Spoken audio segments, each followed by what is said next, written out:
Hola, ¿cómo les va? Bueno, les voy a hablar de un tema que me aparece en las sesiones con las mujeres, que es el tema de la intuición.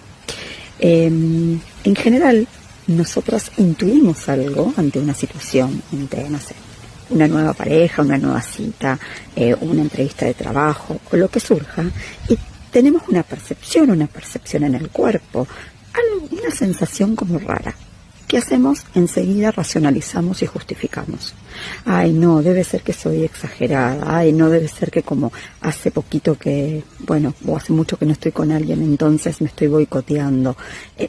Bueno, atenti.